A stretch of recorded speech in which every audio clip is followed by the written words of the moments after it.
The chandelier above the rehearsal dinner table cast shadows that danced like accusations across 43 faces, all of them watching me with the kind of expectant silence that makes a man's collar feel too tight. I loosened my tie and took a sip of overpriced wine, knowing full well that the Arnell family circus was about to begin its final act. "Speech! Speech!" someone called from the back corner where my cousin Danny sat with his third wife. The woman barely looked old enough to vote, but that was Danny's pattern. Trade in the old model every 5 years like a lease agreement. Vara squeezed my hand and flashed that million-watt smile she'd perfected during her pageant days. Even at 36, she could still light up a room when she wanted something. Tonight, surrounded by both our families in the grand ballroom of the Meridian Hotel, she wanted the spotlight. "Actually," she said, standing gracefully in her emerald dress, "I have something to say first." My mother, Eleanor Arnell, raised an eyebrow from her seat at the head table. She'd been running Arnell Electrical Contractors alongside my father for 30 years, and her radar for trouble was finely tuned. My younger brother, Eliot, golden boy extraordinaire, leaned back in his chair with that smug expression he'd worn since high school when he'd stolen my girlfriend for homecoming. "Go ahead, sweetheart," I said, though something in her tone made my stomach clench. Vara lifted her champagne flute, and the room fell quiet except for the soft jazz playing through the hotel's sound system. She looked radiant, confident, completely in control. That should have been my first warning. "I was just thinking," she began, her voice carrying that slight southern accent she'd never quite shaken, "about how lucky I am to be marrying into the Arnell family. Such successful men, such strong genes." She paused for effect, her gaze sweeping the room. "Though I have to admit, sometimes I wonder if I picked the right brother." A few nervous chuckles rippled through the crowd. My father, Robert Arnell, shifted uncomfortably in his seat. Eliot's wife Miranda went pale. "I mean, look at Eliot over there," Vara continued, gesturing toward my brother with her glass. "Younger, more energetic, runs the business side of things. Maybe I should have held out for an upgrade." She laughed, a sound like crystal breaking. "What do you think, everyone? Should we swap Jace for Eliot? Trade up to the deluxe model?" The silence that followed was the kind you hear right before a transformer explodes. I could feel every eye in the room turning toward me, waiting for my reaction. Some faces showed embarrassment, others curiosity, a few barely concealed amusement. My daughters, Bea and Bryn, looked mortified from their table near the window. I stood slowly, setting down my napkin with deliberate care. The scrape of my chair against the marble floor seemed to echo through the ballroom. "You know what, Vara?" I said, my voice carrying clearly in the sudden quiet. "That's an interesting suggestion." She smiled triumphantly, thinking she'd scored points with her little joke. Poor thing had no idea what was coming. "The wedding is canceled." Her smile flickered like a bulb with loose wiring. "What?" "You heard me." I turned toward the back of the room where Margaret Chen, the wedding planner, stood frozen with her tablet. "Margaret, could you bring me that contract copy from your table?" "Jace, honey, I was just joking," Vara started, but I held up a hand. "No, you were right. Why settle for damaged goods when you could upgrade?" I accepted the contract from Margaret's trembling hands and flipped to page 7.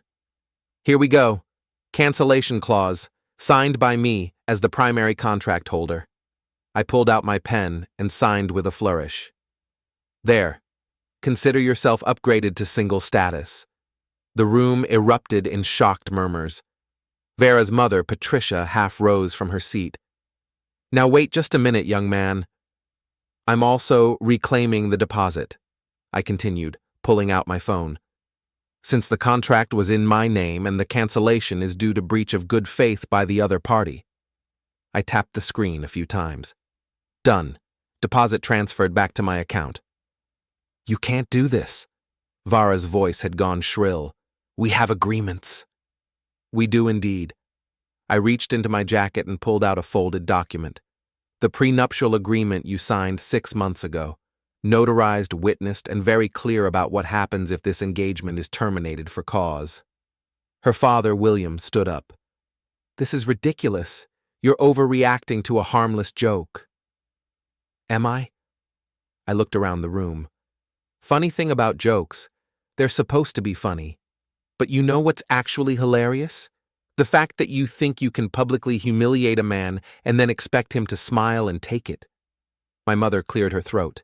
Since we're discussing agreements, she said, her voice cutting through the chaos like a blade, perhaps this is a good time to review the family trust arrangements. She nodded to my father, who pulled out a manila folder. The Arnell Family Trust, he announced, established in 1987, revised in 2019. Upon the marriage of either son, certain inheritance provisions take effect. Upon termination of engagement or marriage due to misconduct by the prospective or actual spouse, those same provisions are adjusted. Vara's face had gone from flushed to pale. What does that mean? It means, my mother said with satisfaction, that as of tonight, Jace becomes the sole beneficiary of the family estate, the business, the properties, the investment accounts, all of it. That's impossible, Vara sputtered. I have rights. I laughed, and it felt good, really good. Rights? Based on what? We're not married. We're not even engaged anymore. You're just a woman who thought she could publicly mock her fiancé and get away with it. Eliot finally found his voice. Jace, come on, man. She didn't mean anything by it. Didn't she? I turned to face my brother directly. Tell me, Eliot, how many times have you two discussed what a better catch you'd be? How many conversations have you had about my shortcomings compared to your obvious superiority? The guilty flush that spread across his face told me everything I needed to know. I thought so. I looked back at Vara, who was now gripping the table edge like it was the only thing keeping her upright. Here's what's going to happen. The wedding is canceled. The vendors have been notified. The guests can finish their dinner, but there won't be a ceremony tomorrow. You're making a huge mistake, she whispered.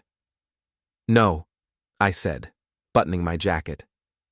The mistake was thinking you actually loved me instead of just loving what you thought I could give you.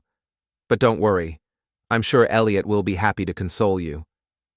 I turned to address the room one final time. Ladies and gentlemen, thank you for coming tonight. Consider this dinner a celebration of my newfound clarity. The bar remains open for another hour, courtesy of the Arnell family. As I walked toward the exit, I caught a glimpse in the reflection of the floor-to-ceiling windows. Eliot was already moving toward Vara, his hand reaching out to touch her shoulder in what looked like a very familiar gesture of comfort. Interesting. I pushed through the hotel doors into the cool evening air, my phone already buzzing with calls and texts. Tomorrow would bring lawyers and logistics, damage control, and difficult conversations. But tonight, for the first time in months, I felt like I could breathe again. The valet brought my truck around, a practical Ford F-150, not flashy like Eliot's Porsche, but reliable. Like me. I tipped the kid $20 and climbed behind the wheel, already planning my next move. Because if Vara thought her little joke was the end of this story, she was about to learn that the electrical business had taught me a thing or two about power. And right now, all the current was flowing my way. The Arnell Electrical Contractors building squatted on the corner of Industrial and Main like a brick monument to 3 generations of honest work. At 7:30 Monday morning, I sat in my truck in the parking lot, watching my employees filter in through the front entrance. These were good people, electricians, project managers, administrative staff who'd been with the company for years. They deserved better than the soap opera their bosses were about to put them through. My phone had been ringing since 6 a.m. Vara, her parents, mutual friends, even my Aunt Carol from Phoenix, who'd somehow heard the news already. I'd ignored them all. The only call I'd answered was from my sister Connie, who'd started the conversation with, "About damn time," and ended it with, "I'll be there in an hour." I climbed out of the truck and headed for the employee entrance, nodding to Jimmy Kowalski as he stubbed out his cigarette by the dumpster. "Morning, boss," he said, his weathered face creased with concern. "Everything okay? Heard there was some excitement at your party." "Just a change of plans, Jimmy. Nothing that affects the work."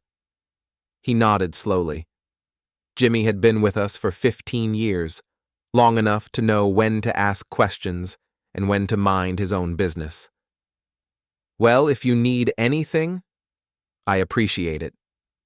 The interior of the building smelled like coffee and electrical tape, familiar and comforting. Mary Kowalski, Jimmy's wife and our head of administration, looked up from her desk as I passed. Her expression was carefully neutral, but I caught the sympathy in her eyes. "Good morning, Jace. Coffee's fresh." "Thanks, Mary. Is Eliot in yet?" "Haven't seen him. Want me to call?" "No need. He'll show up when he shows up." My office was on the second floor, overlooking the warehouse where we stored wire, conduit, and electrical panels.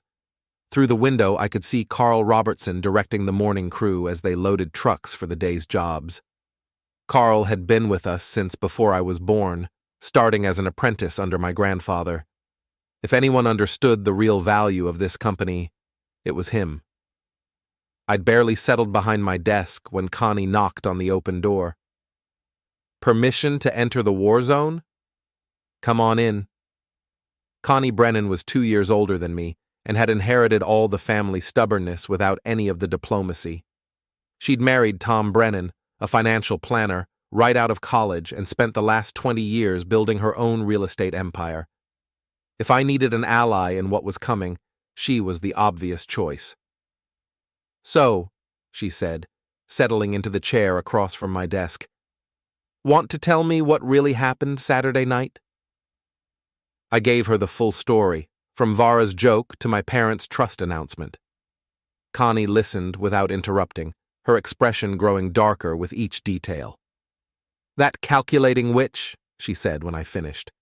"I never liked her, you know." "You never said anything." "Would you have listened?" She had a point. Probably not. "The question is, what happens now?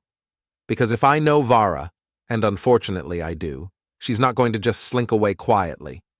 As if summoned by her words, my phone buzzed with a text message from Vara. "We need to talk. This is ridiculous." I showed Connie the screen. She snorted. "Ridiculous? She publicly humiliated you in front of both families, and now she thinks you're being unreasonable?" "It gets better." I scrolled through the other messages. Her mother wants to discuss this like adults. Her father thinks I overreacted to a harmless comment. And my personal favorite, from Vara herself at 3 a.m., "You're throwing away everything we built together." What did you build together? She hasn't worked a day since you started dating. That wasn't entirely fair. Vara had been an event coordinator when we met, good at her job and ambitious. But somewhere along the way, she'd decided that being Mrs. Jace Arnell was a better career path than building her own success. I'd been flattered at the time. Now it just felt like another red flag I'd ignored. "There's something else," I said. The way Eliot moved toward her when I left, it looked familiar. Connie's eyes narrowed. "How familiar?" "Like he'd comforted her before. Recently. That little snake." She pulled out her own phone. "Tom's been handling some consulting work for the business. He might have noticed some irregularities." "What kind of irregularities?" "The kind that happen when someone's spending company money on things that aren't company business." Before I could respond, the sound of expensive Italian leather shoes on linoleum announced Eliot's arrival. He appeared in my doorway looking like he'd stepped out of a men's fashion magazine. Perfectly pressed suit, hair styled just so, the kind of confident smile that had been charming people since he was 5 years old. "Morning, Jace. Connie." He nodded at our sister. "Figured we should talk." "Should we?" I leaned back in my chair. "About what?" "About Saturday night, about how we move forward from here." "We?" Connie's voice could have frozen nitrogen.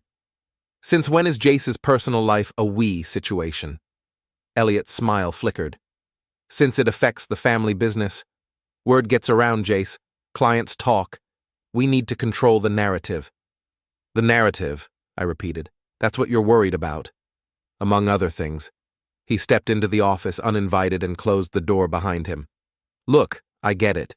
You were embarrassed. Vara's joke was in poor taste. But canceling the wedding? Cutting her off financially? That's extreme, even for you. Even for me? You know what I mean. You've always been intense, black and white thinking. Sometimes you need to see the bigger picture. Connie stood up slowly. I think I'll go get that coffee now. Give you boys some privacy. She paused at the door. But Eliot, if I were you, I'd be very careful about what comes out of my mouth next.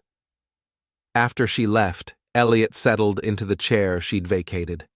She's always been protective of you. She's protective of family. Period. Right. Family. He leaned forward, his expression earnest. That's what I'm trying to preserve here. This thing with Vara. It doesn't have to destroy everything. What thing with Vara? The question hung in the air between us. Eliot's face went through several expressions in rapid succession: confusion, realization, calculation, and finally, resignation. I don't know what you think you saw. I saw my brother rushing to comfort my ex-fiancée with the kind of familiarity that doesn't develop overnight. She was upset. I was being supportive. How supportive have you been, Eliot? And for how long? He stood up abruptly.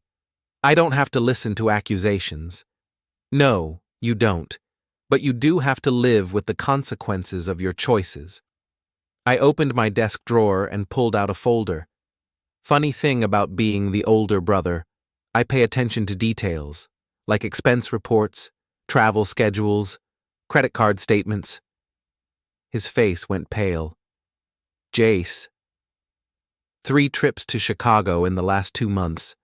Vara coincidentally visited her college roommate there the same weekends. Dinner at Romano's last Tuesday. Table for 2, charged to your company card. Want me to keep going? It's not what you think. Then what is it? He sat back down heavily. It just happened. We didn't plan it. How long? 6 weeks. Maybe 2 months. While I was planning my wedding to her. It wasn't supposed to go this far. She was having doubts about the engagement, needed someone to talk to. And you volunteered to help her work through those doubts.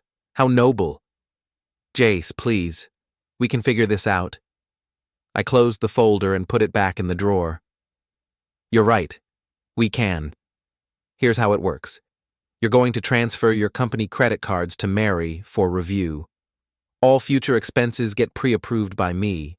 Your travel schedule gets cleared through Carl. And if I find out you've had any contact with Vara outside of normal family interactions, you're out. You can't do that.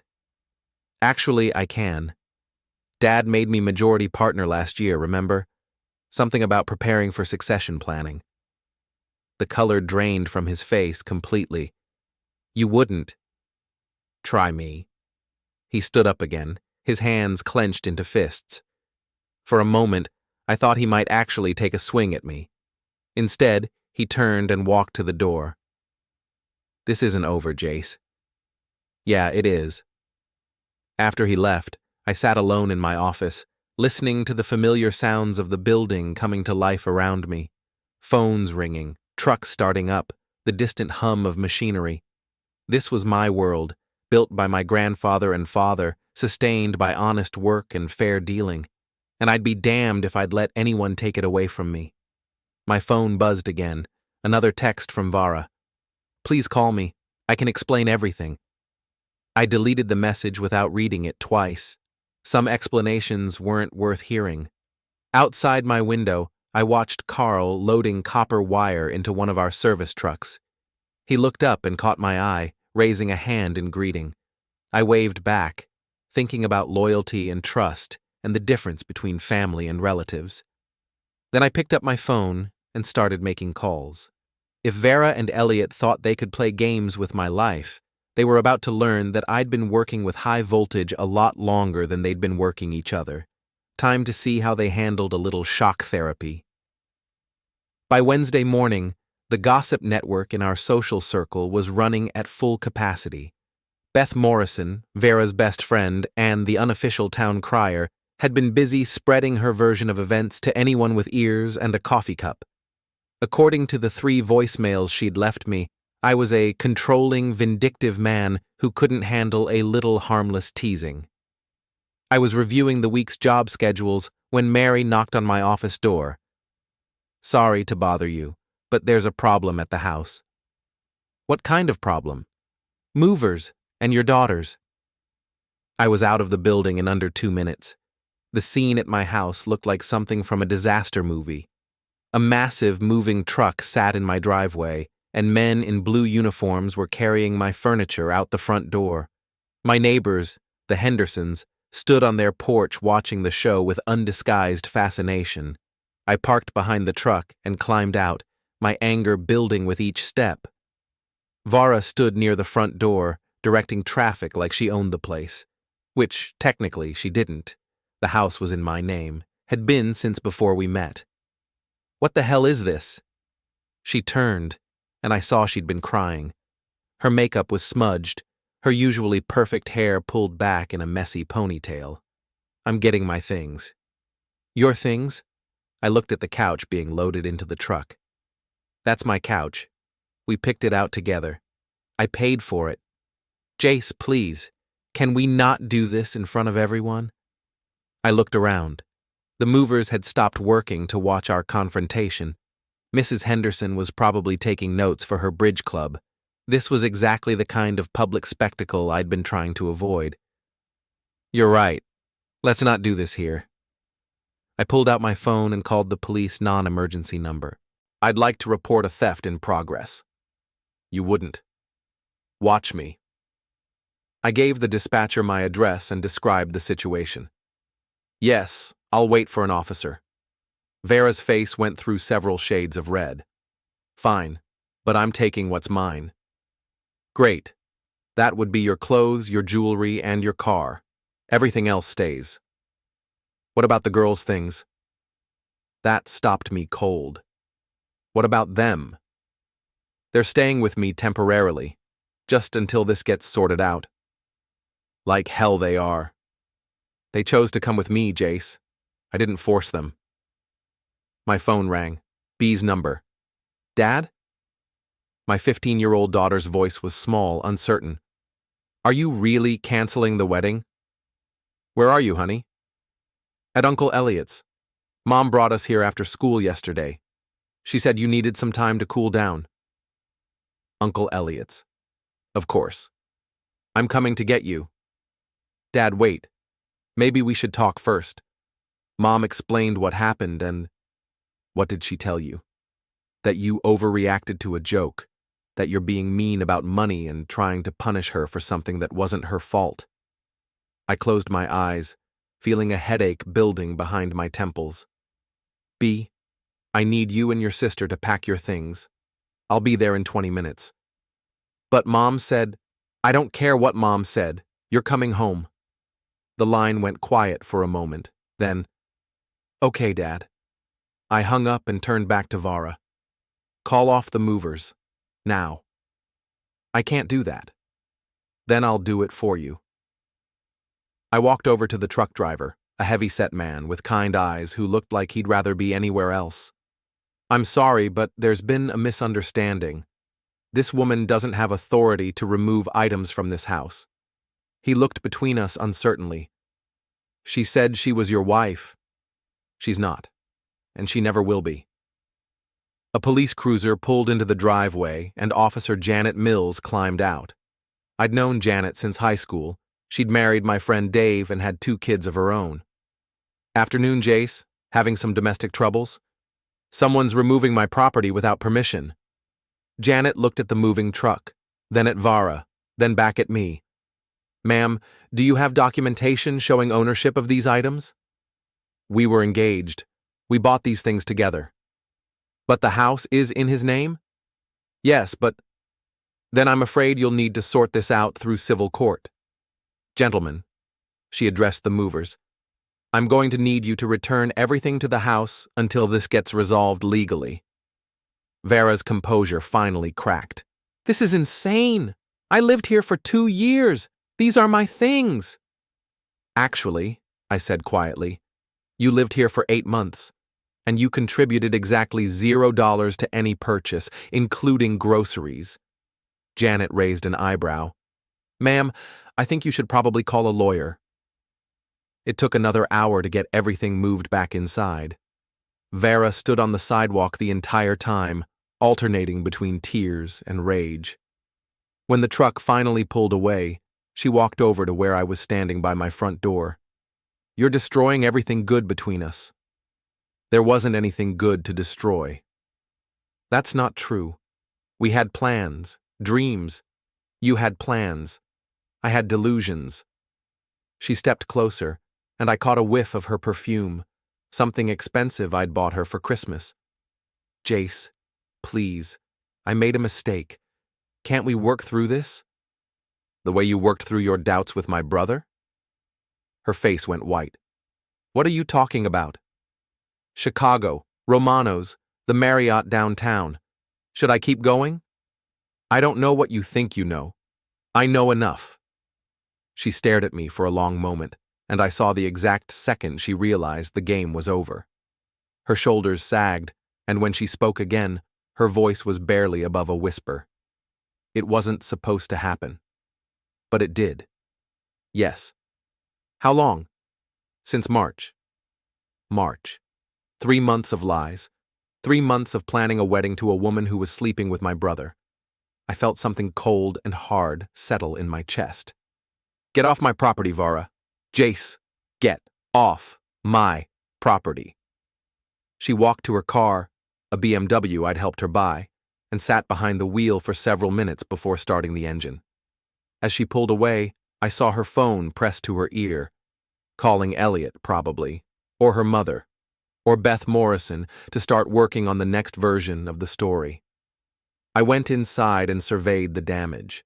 The movers had been careful, but my house looked like it had been ransacked. Furniture in the wrong places, pictures askew, my sense of order completely disrupted. My phone rang. Connie. Tom found something interesting in the company books. I'm listening. Eliot's been using the corporate account for personal expenses, a lot of personal expenses, hotels, restaurants, travel. We're talking about $15,000 over the last 6 months. Is that legal grounds for termination?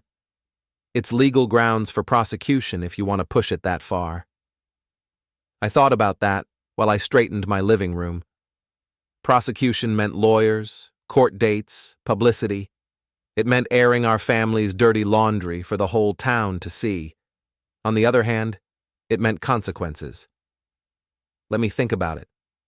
There's something else. The Marriott charges? They weren't just for Eliot. The rooms were booked for 2 people. How do you know? Tom has a contact in hotel management. The reservations were under Mr. and Mrs. E. Arnell. Mr. and Mrs. E. Arnell. They'd been playing house with my money. I hung up and drove to Eliot's condo, a gleaming high-rise downtown that screamed new money and poor taste. The doorman knew me, nodded me through to the elevators without question. Eliot answered his door in a silk bathrobe, his hair wet from the shower.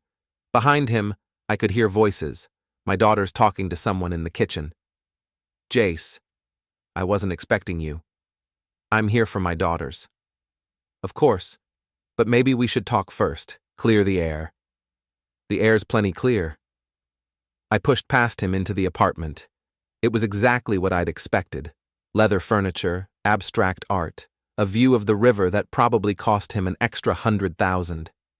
Vara sat at the kitchen island with Bea and Bryn, all 3 of them eating takeout from expensive containers. Dad! Bryn jumped up and ran to me. At 13, she was still young enough to show affection without worrying about appearances. Hey, baby. You ready to come home? Are you and Mom really not getting married? No, sweetheart, we're not. Because of what she said at the party? Because of a lot of things. B approached more cautiously. She looked like her mother, tall, blonde, beautiful, but she had my eyes and my stubborn streak.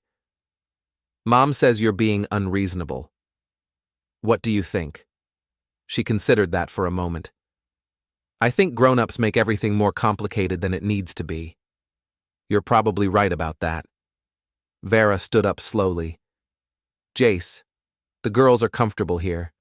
Maybe they should stay until you've had time to process everything. Process what? The fact that you've been lying to me for months?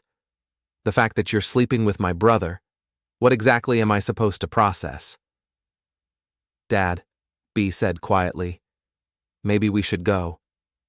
Good idea. I looked at my daughters. Go get your things, we're leaving. While they packed, I stood in Eliot's living room, studying the framed photos on his mantel. Most were of him at various company events, shaking hands with clients, accepting awards. But there was one that caught my attention, Eliot and Vara at some kind of outdoor festival, both of them laughing at something off camera. She was wearing a dress I'd never seen before. When was this taken? Eliot came up behind me. I don't remember. Try harder. Last month, the jazz festival downtown. The weekend I was in Milwaukee on the Brennan project. Jace, the weekend you told me you were visiting college friends in Madison. He didn't answer. How long have you been in love with her? That surprised him. What? It's a simple question. How long have you been in love with my fiancée? He sat down heavily on his expensive couch. Since the day you introduced her to the family. 2 years. Yes. And you never said anything.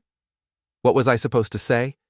Hey, Jace, I know you're happy, but I think I'm falling for your girlfriend. That would have been a start. It wouldn't have mattered. You were crazy about her. I was. Past tense. The girls emerged from the guest bedroom with their overnight bags. B hugged Vara goodbye, but Bryn just waved awkwardly.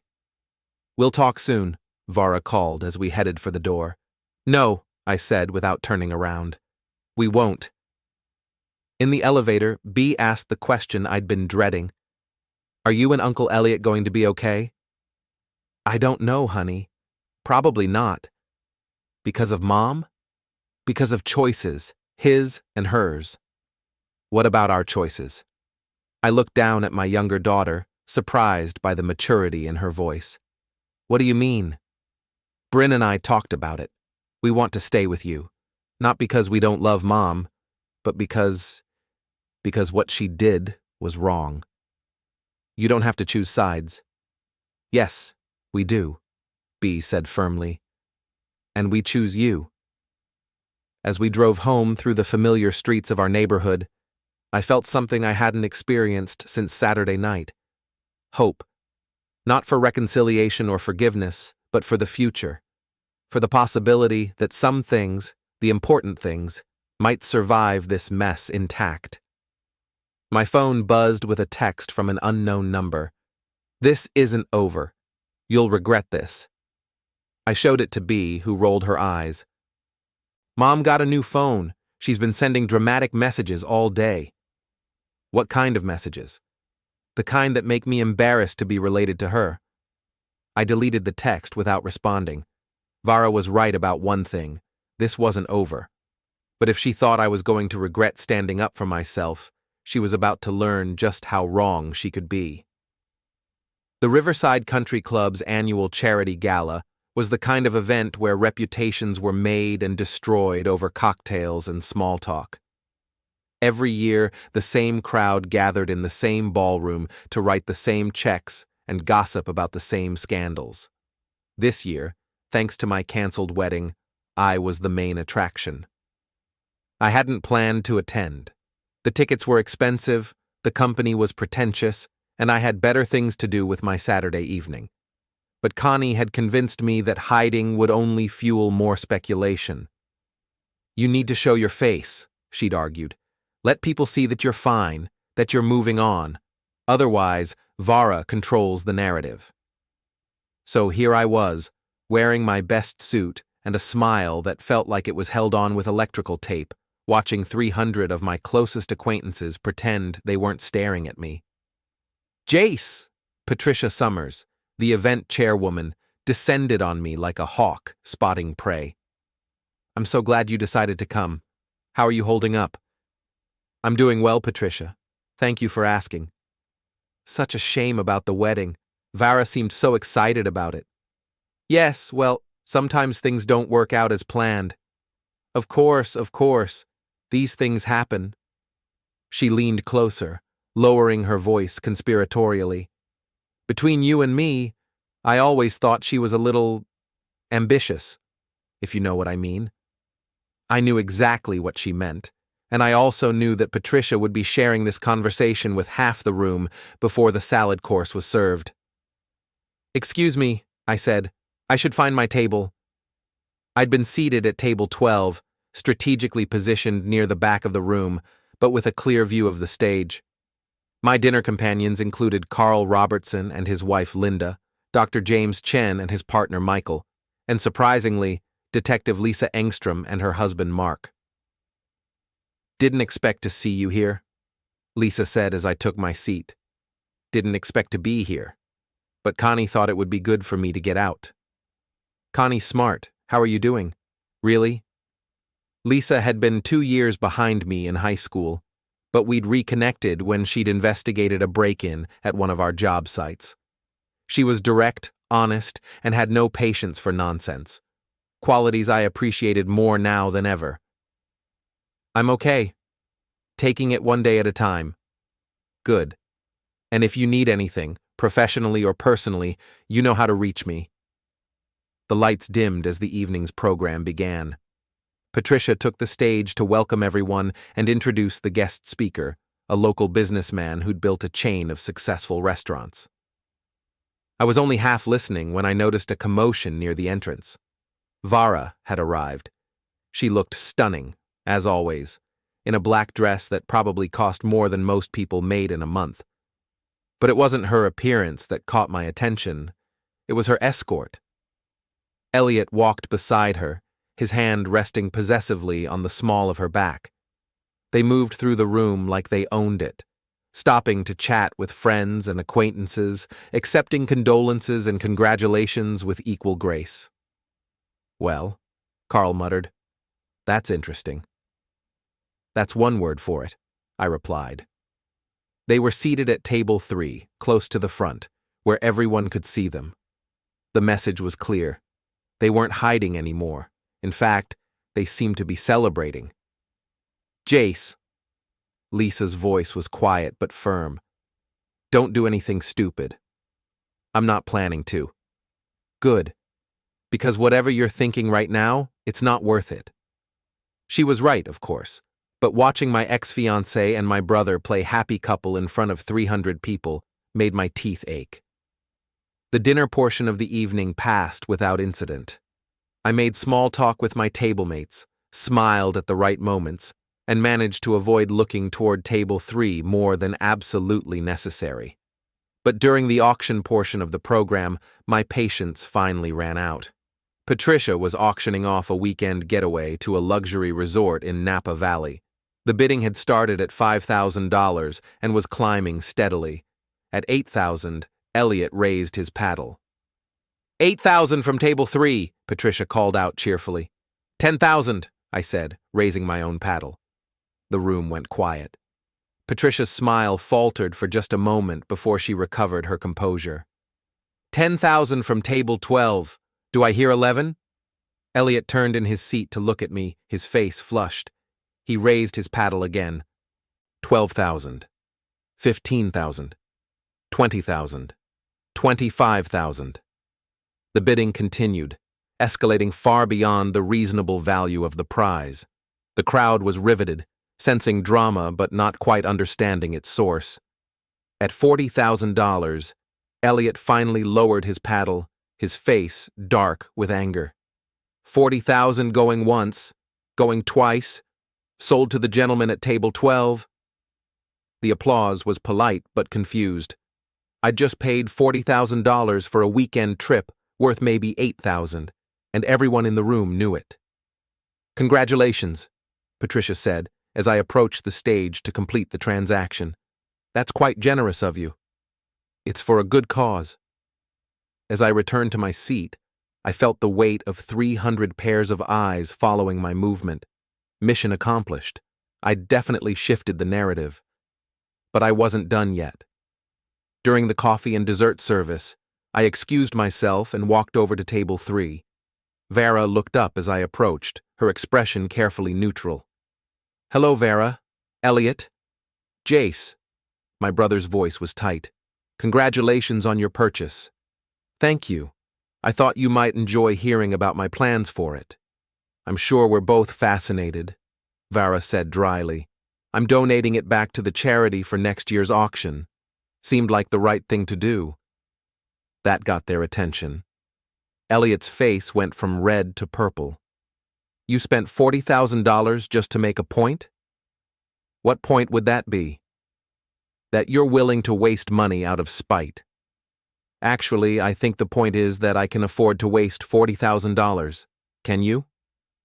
The other people at their table had gone silent, straining to hear our conversation. I could feel the attention from nearby tables as well. This is childish, Vara said.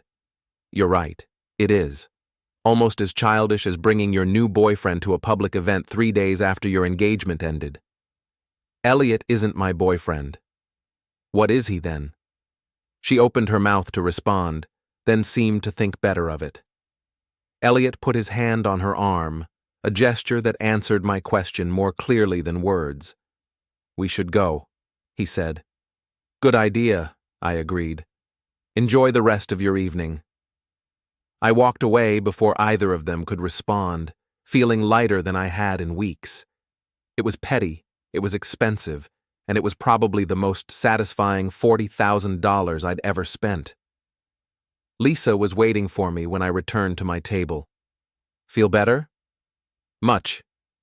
Good, because they're leaving. I glanced toward the entrance and saw Vara and Eliot making their way out, their faces grim. Several people turned to watch them go, then looked back at me with expressions ranging from curiosity to admiration. Think that was wise? Carl asked. Probably not, but it was necessary. How so? They needed to understand that I'm not going to slink away quietly. If they want to play this game in public, they'd better be prepared for the consequences. The rest of the evening passed peacefully. I stayed until the end, making a point of socializing and acting like a man without a care in the world. By the time I left, I'd received 3 business cards, 2 dinner invitations, and 1 very interesting piece of information from Beth Morrison, who'd apparently decided to switch sides in the gossip war. You should know, she'd whispered during the final dance. Vara's been telling people you have financial problems. Says that's why you really canceled the wedding. Is that so? She's also been hinting that there might be issues with the business, suggesting that maybe the Arnell family isn't as stable as people think. That was a new development. Attacking me personally was one thing, but going after the company crossed a line I hadn't expected her to cross. Thanks for the heads up, Beth. Just thought you should know. And Jace? For what it's worth, I think you did the right thing. Driving home through the empty streets, I reflected on the evening's events. The $40,000 gesture had been impulsive, maybe even reckless. But it had served its purpose. Everyone in our social circle now knew that I wasn't broken, wasn't hiding, and wasn't going to be pushed around.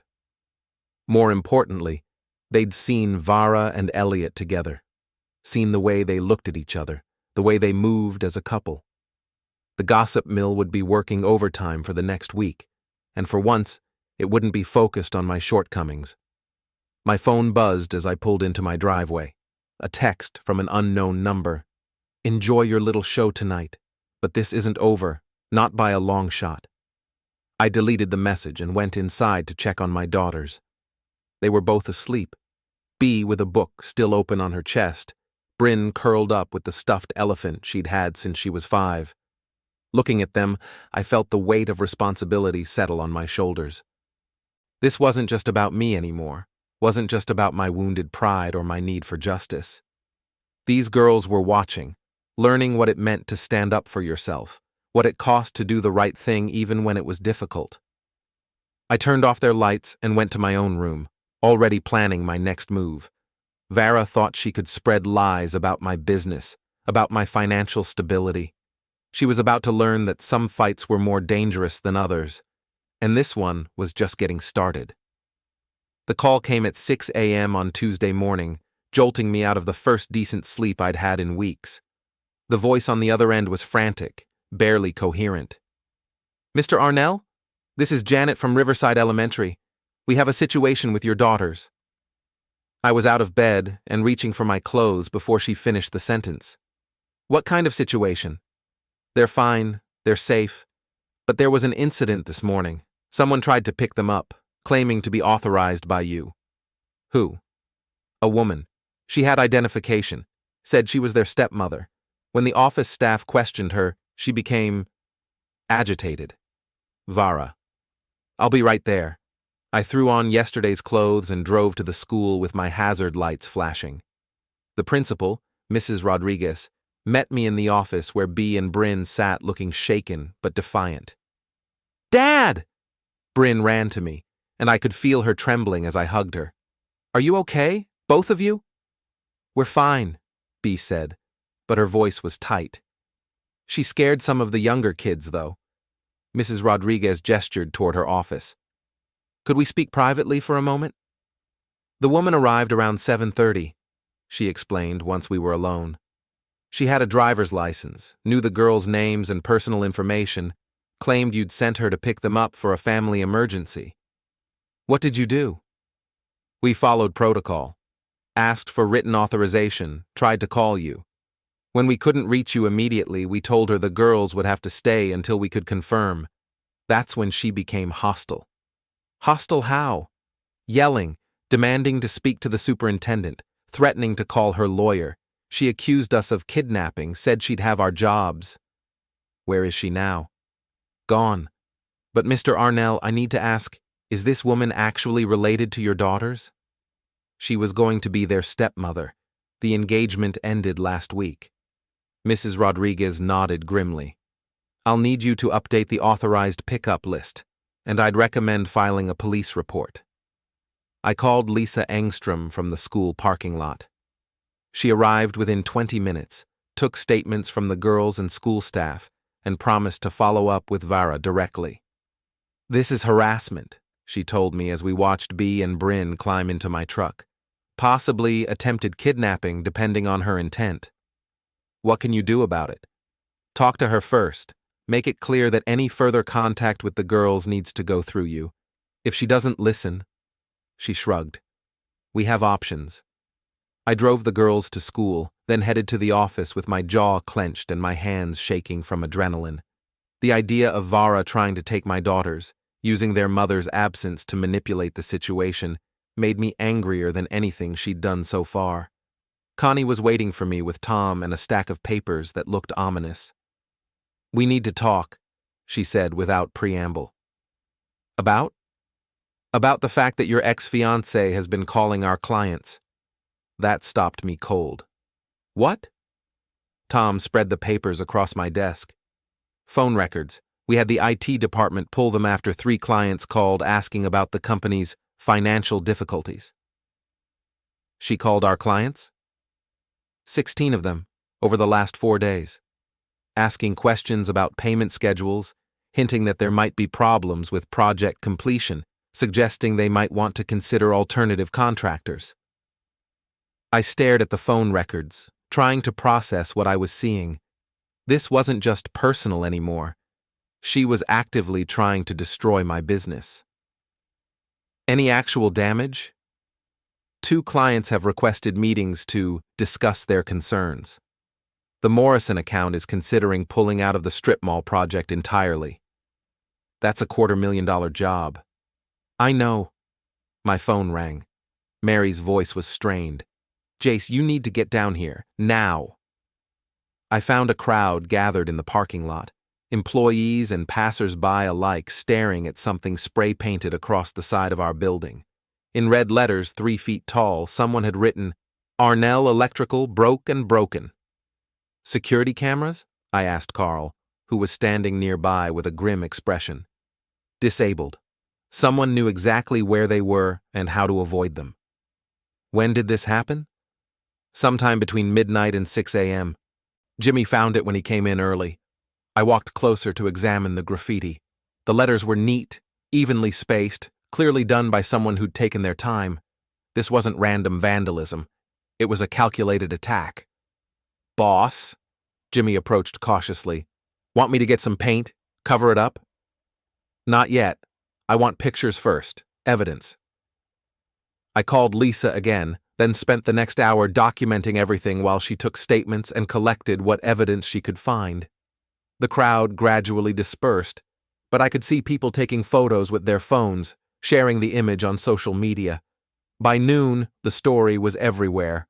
Local news picked it up, the Business Journal ran a brief article, and my phone started ringing with calls from concerned clients and curious reporters. "Mr. Arnell?" The voice belonged to Jennifer Walsh, a reporter from the city's largest newspaper. "I'm calling about the vandalism at your business. Do you have any comment?" "Just that we're cooperating with the police investigation." "Is it true that the company is experiencing financial difficulties?" "Absolutely not. Arnell Electrical has been profitable for 37 consecutive years." "What about rumors of internal family conflicts affecting business operations?" "No comment." I hung up and turned to find Eliot standing in my office doorway. He looked haggard, like he hadn't slept in days. "We need to talk." "Do we?" "This has gone too far, Jace. The graffiti, the client calls, the school incident, it needs to stop." "I agree. Tell your girlfriend to back off." "She's not my girlfriend." "What is she then?" He sat down heavily. "I don't know. It's complicated." "It's really not. You're either together or you're not." "She's staying with me temporarily, until she figures out her next move." "Her next move is to destroy my business and traumatize my children." "She's hurt, Jace. She's not thinking clearly." "She's thinking clearly enough to disable security cameras and research our client list." "I didn't know about any of that." "But you're not surprised by it." He was quiet for a long moment. "She's angrier than I expected." "About what?" "She's the one who cheated." "About the money, about being cut off financially. We both thought you'd be more reasonable about the settlement." "What settlement? We weren't married." "But you lived together, shared expenses." "I paid expenses. She spent money. There's a difference." "She contributed in other ways." "Like what? Planning parties? Redecorating rooms? Having lunch with her friends?" "She supported your career, your social obligations." "She supported herself to my money and my status. That's not the same thing." Eliot stood up abruptly. "Fine. You want to play hardball? We can play hardball." "What's that supposed to mean?" "It means maybe it's time the whole family knew about your anger management issues." "My what?" "The way you exploded at the rehearsal dinner. The vindictive behavior since then. The $40,000 tantrum at the charity gala." "Are you threatening me?" "I'm trying to save what's left of our family." "By lying about me?" "By getting you the help you obviously need." I walked around my desk slowly, stopping directly in front of him. "Let me make something very clear. If you or Vara do anything else to damage my business, my reputation, or my relationship with my daughters, I will destroy both of you. Legally, financially, and socially." "You can't." "I can. I have documentation of your affair, evidence of your misuse of company funds, and now a police report about harassment and vandalism. How do you think that's going to play in divorce court when Vara tries to get custody of my children?" His face went pale. "She's not trying to get custody." "Isn't she?" "Then what was this morning about?" "She just wanted to see them, to explain. She wanted to take them. There's a difference." I walked to my office door and held it open. "Get out, and take your girlfriend with you. If I see either of you near my daughters, my business, or my property again, I'm calling the police. Jace, get out." After he left, I sat alone in my office, staring at the photos of the graffiti on my phone. In the space of a week, my personal life had become a public spectacle, my business was under attack, and my family was fractured beyond repair. But I wasn't broken, and I wasn't going to let them break me. I picked up my phone and called my lawyer. It was time to stop playing defense and start playing offense. The war was just beginning, and I intended to win. The emergency board meeting was scheduled for Friday afternoon, ostensibly to address recent concerns about company leadership and stability. The language was corporate speak, but the intent was clear. Eliot was making his move. I arrived early to find the conference room already occupied. Eliot sat at the head of the table, my usual seat, flanked by two board members I didn't recognize. Vara stood near the window, dressed in a conservative business suit that made her look like she belonged there. "Jace." Eliot's voice was carefully neutral. "Thanks for coming. Wouldn't miss it." I took a seat across from him, noting the stack of documents at each place setting. The agenda was simple: discussion of leadership transition and operational concerns. "Before we start," I said, pulling out my own folder, "I have some materials to share as well." The next hour was a masterclass in corporate warfare. Eliot presented his case methodically. My erratic behavior following the canceled wedding, the negative publicity affecting client relationships, the need for stable leadership during challenging times. The vandalism incident alone, he argued, has cost us 3 potential contracts. Clients are questioning whether Arnell Electrical can deliver on its commitments. "Interesting theory," I replied when he finished. "But let me offer an alternative explanation." I opened my folder and began distributing copies of expense reports, travel receipts, and hotel bills. The real threat to this company isn't bad publicity. It's embezzlement. The room went silent. One of the board members, a woman I didn't recognize, leaned forward to examine the documents. "What am I looking at?" "Evidence that Eliot has been using company funds for personal expenses. Hotels, restaurants, travel, all charged to corporate accounts, none of it business-related." Eliot's face flushed red. "Those were legitimate business expenses." "Really? The Marriott downtown, charged to the company account, reserved under Mr. and Mrs. E. Arnell? What business were you conducting there?" Vara stepped away from the window. "This is a witch hunt. Actually, it's an audit, something we should have done months ago." I turned to the board members.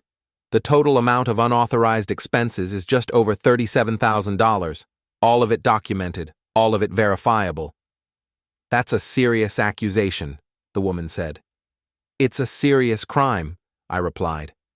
"But I'm willing to consider it a loan, provided it's repaid immediately, and Eliot agrees to step down from his operational role." "You can't do this," Eliot said. "Actually, I can. I'm the majority partner, remember? You serve at my discretion. The board can overrule. The board serves in an advisory capacity only. They have no operational authority." I looked around the table. "But I'm happy to put it to a vote. All in favor of accepting Eliot's resignation?" 2 hands went up immediately. The third board member, an elderly man who'd been with the company for decades, raised his hand slowly. "Motion carried." Eliot stood up so quickly his chair toppled backward. "This isn't over." "Yes, it is." He stormed out, Vara close behind him. The board members followed more slowly, murmuring among themselves about liability and damage control. I was alone in the conference room, surrounded by scattered papers and the wreckage of my family, when my phone rang. "Dad?" Bee's voice was small, frightened. "Can you come home? There's someone here." I was in my truck before she finished the sentence. The scene at my house was chaos. Vara's BMW sat in my driveway, the driver's door open, engine still running. Through the front window, I could see movement, someone pacing back and forth in my living room, I called Lisa Engstrom as I approached the front door. I need backup at my house, possible breaking and entering. On my way. The front door was unlocked, which meant either I'd forgotten to lock it or someone had a key. I stepped inside cautiously. Vara. In here. She was standing in the middle of my living room, holding a framed photo of the girls. Her hair was disheveled, her makeup smeared, and her hands were shaking. Where are my daughters? Upstairs. They're fine. This ends now. Whatever you think you're accomplishing, I want what I'm owed. You're not owed anything. 2 years of my life, Jace.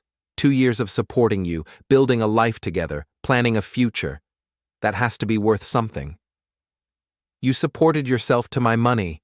That's not the same thing. She threw the photo across the room. It hit the wall and shattered, glass scattering across the hardwood floor. I gave you everything. You gave me nothing. You took everything you could get your hands on and then went looking for more. That's not true, isn't it? The affair with Eliot, the lies, the manipulation. What part of that was giving? She sat down heavily on my couch, her composure finally cracking completely. I never meant for it to happen. But it did happen. For months. I was confused, scared about the wedding, about commitment. So you slept with my brother. It wasn't about him. It was about me, about what I wanted from life. And what did you want? More than this. She gestured around the room. More than a house in the suburbs and a husband who comes home covered in electrical dust. Then why did you say yes when I proposed? Because I thought I could change you, make you more ambitious, more social, more like Eliot. There it was. The truth I'd been avoiding for months. She'd never wanted me. She'd wanted the idea of me, the potential she thought she could unlock. Well, congratulations. You got Eliot. How's that working out for you? He fired me today. What? After the board meeting, he said it was too complicated, that we needed space to figure things out. So you came here. I came here because this is my home too. No, it's not. It never was. The sound of sirens grew louder, and I saw red and blue lights flashing through the front window. Lisa Engstrom appeared on my doorstep, her hand resting on her service weapon. Everything okay in here? Just finishing a conversation, I said. Lisa looked at Vara, taking in her disheveled appearance and obvious distress. Ma'am, I'm going to need you to come with me. What for? Trespassing, for starters. Possibly breaking and entering. I have a key. Had a key, I corrected. I changed the locks yesterday. Vara stared at me in disbelief. How did I get in? You tell me. Lisa stepped forward. Ma'am, please stand up and put your hands where I can see them. As they led Vara away in handcuffs, I felt something I hadn't experienced in weeks. Peace. Not happiness, not satisfaction, just a profound sense of quiet. My daughters came downstairs cautiously, both of them pale but unharmed. Is it over? Bryn asked. Yeah, baby, it's over. Bea hugged me tightly. I'm sorry, Dad, about everything. You don't have anything to be sorry for. I should have seen what she was really like. That wasn't your job. It was mine. We ordered pizza and watched movies until late, the three of us curled up on the couch like we hadn't done in months. When the girls finally went to bed, I sat alone in my living room, surveying the damage. The broken picture frame lay where Vara had thrown it, glass scattered across the floor like the remnants of my old life. Tomorrow I'd clean it up, replace what was broken, start fresh. But tonight, I just sat in the quiet and listened to the sound of my house settling around me, solid and secure, and finally, completely mine. My phone buzzed one last time, a text from an unknown number. You win. This time. I deleted it without responding and turned off the phone. Some conversations weren't worth having, some wars weren't worth fighting, and some victories were worth savoring in silence. The electrical system in my life had been completely rewired, all the faulty connections removed, all the dangerous currents redirected. For the first time in years, everything was running exactly as it should. Clean, efficient, and built to last.